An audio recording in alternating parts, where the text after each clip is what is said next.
Hello friends, my name is Bhavna Sharma and you are watching me on English Learning Hub where we learn English through Hindi. So friends, in today's video we will learn what is the difference between leave and let. Leave and let का English में क्या use होता है और इनके बीच में क्या difference होता है, आज के वीडियो लेक्चर में हम इसी के बारे में बात करेंगे. So without any further ado, let's get started. So सबसे पहले बात करते हैं लीव के बारे में. LEAVE लीव, इसका मतलब हिंदी में होता है छोड़ना. जब आपको किसी चीज को छोड़ने के लिए कहा जाता है तो वहां पर आप लीव वर्ड को यूज करते हैं. चलिए इससे कुछ सेंटेंसेस बनाते हैं. अगर आपको इसे इंग्लिश में बोलना हो कि इस कमरे को तुरंत छोड़ दो, तो उसे आप इंग्लिश में कहेंगे leave this room at once. Leave this room at once, इस कमरे को तुरंत छोड़ दो. Leave this room at once. अगर आपको बोलना हो कि अभी छोड़ दो, तो इसे आप इंग्लिश में कहेंगे leave it now. Leave it now. So friends, अब हम बात करेंगे लेट के बारे में, जो कि एक हेल्पिंग वर्ब है. इंग्लिश के सेंटेंसेस में जब भी हम मेन वर्ब से पहले इसको यूज करते हैं तो as a helping verb use करते हैं. सो यहाँ पर लेट का मतलब होता है किसी चीज की अनुमति देना.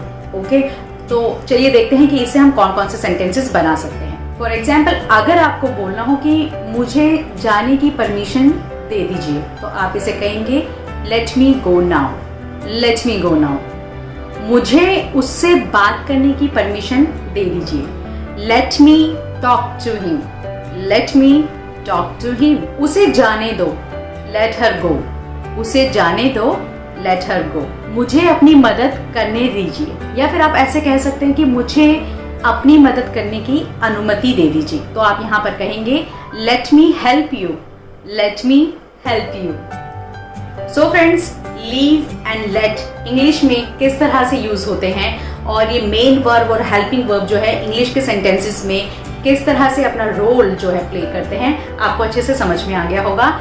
और मैं अब आपके साथ लीव और लेट से रिलेटेड कुछ और भी सेंटेंसेस शेयर करूंगी, जो कि मैं आपको स्लाइड के थ्रू दिखाऊंगी.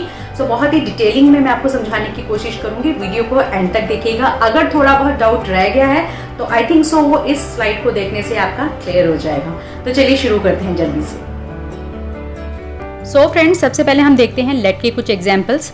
स्क्रीन पर आपको कुछ एग्जाम्पल्स नज़र आ रहे होंगे. मैं इन्हें पढ़कर आपको बताऊंगी और साथ में इसके हिंदी ट्रांसलेशन भी आपको करके बताऊंगी. सो फर्स्ट हमारा जो सेंटेंस है वो है he does not let me play. He does not let me play का मतलब है कि वो मुझे खेलने की परमिशन नहीं देता. ठीक है, अनुमति नहीं देता. Second sentence is Ravi is not letting him meet. इसका मतलब है कि रवि उसे मिलने नहीं देता. ठीक है, रवि उसे परमिशन नहीं देता है. Ravi is not letting him meet. रवि उसे मिलने की परमिशन नहीं देता. We let Rahul coming in. We let Rahul coming in. हमें राहुल को अंदर आने की परमिशन दे देनी चाहिए, उसे आने देना चाहिए. You don't even let me think. तुम मुझे इवन सोचने की भी परमिशन नहीं देते हो. You don't even let me think. Papa will not let you go. Papa will not let you go. पापा तुम्हें जाने की अनुमति नहीं देंगे. Last sentence is you should let him speak. You should let him speak. तुम्हें उसे बोलने की परमिशन दे देनी चाहिए या फिर उसे बोलने की अनुमति दे देनी चाहिए. So friends, as you can see कि कितना इजी है लेट का यूज़ इंग्लिश के सेंटेंसेस में बनाना. हम डेली यूज़ कॉन्वर्सेशन में अक्सर लेट को यूज़ करते हैं, बस हमें पता नहीं चलता है. सो लेट का यूज़ जो है वो इंग्लिश के सेंटेंसेस में तब होता है जब हमें किसी को किसी काम को करने की परमिशन, अनुमति देनी होती है. ठीक है, या आपको लेनी होती है अनुमति, तो आप वहाँ पर लेट का यूज़ कर सकते हैं. चलिए अब हम बात करते हैं लीव के बारे में. सो लीव के कुछ एग्जाम्पल्स मैं स्क्रीन पर आपको लिख कर दे रही हूँ और इसके बाद मैं इन्हें एक एक करके पढ़ूंगी और साथ में इसकी हिंदी ट्रांसलेशन आपको करके बताऊंगी. So first sentence is leave the door open. इसका मतलब है कि दरवाजे को खुला छोड़ दो. कुछ देर के लिए लीव मतलब छोड़ दो. कुछ देर के लिए दरवाजे को खुला छोड़ दो. I will take your leave. I will take your leave. मान लीजिए कि आपने छुट्टी के लिए अप्लाई कर रखा है और अब आपके बॉस जो है वो आपकी लीव एप्लीकेशन देखकर बोल रहे हैं कि ठीक है, I will take your leave. मैं तुम्हारी जो लीव है वो ले लेता हूँ कि तुम छुट्टी पे जा सकते हो. आपकी मैंने लीव ले ली है. थर्ड जो सेंटेंस है वो है can I leave my book with you. Can I leave my book with you का मतलब है कि क्या थोड़ी देर के लिए मैं अपनी किताब तुम्हारे पास छोड़ सकता हूँ।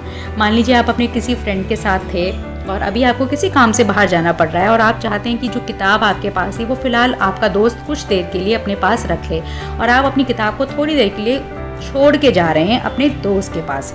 तो वहाँ पर आपने कहना है can I leave my book with you. Next sentence is I have to leave at 3:40। I have to leave at 3:40। यहाँ पर आप ये बताना चाह रहे हैं कि भाई आपको 3:40 तक जो है यहाँ से जाना है, जिस जगह पर आप हैं उस जगह को छोड़कर आपने यहाँ से दूसरी जगह जाना है। I have to leave at 3:40, ठीक है। Next sentence is at what time does he leave his office. किस समय वह अपने ऑफिस को छोड़ते हैं। छोड़ने से मतलब है कि मान लीजिए आप किसी को ये पूछना चाहते हैं कि भाई आपके पापा जो है ऑफिस से कितने बजे निकलते हैं, यानी कि वो अपना ऑफिस छोड़कर कितने बजे घर आते हैं। तो इसे आप कुछ इस तरह से बोलेंगे eight what time does he leave his office. Last sentence is how can you leave me alone in my hard time. इसका मतलब ये है कि आप सामने वाले से ये पूछ रहे हैं कि भाई जब मेरा बुरा समय चल रहा था तो उस समय तुमने मुझे कैसे अकेला छोड़ दिया। मेरे बुरे समय पर या मेरे बुरे समय के चलते मुझे तुमने कैसे अकेला छोड़ दिया। How can you leave me alone in my hard time. So friends, ये थे हमारे लेट और लीव से कुछ सेंटेंसेस जो कि मैंने आपको विद एग्जाम्पल्स अच्छे से समझाने की कोशिश की, एंड आई होप कि आपको अच्छे से ये समझ में आ गया है कि कहाँ पर हम लेट और कहाँ पर हम लीव का यूज़ करते हैं और इन दोनों में क्या डिफरेंस होता है। सो नेक्स्ट टाइम से इंग्लिश में जब भी आपको बात करनी है तो आपने इन दोनों को अपनी इंग्लिश कॉन्वर्सेशन में ज़रूर यूज़ करना है और इनसे और भी सेंटेंसेस आपने बनाने हैं और मुझे कॉमेंट करके भी बताना है। So friends, that's all for today. I hope you liked this video. If you found this video helpful and useful, so please like and share this video, and don't forget to subscribe to my channel English Learning Hub and press the bell icon so that you get all the notification for my upcoming videos on time. And now I will meet you in my next video. Till then, bye bye. Take care, stay home, stay safe.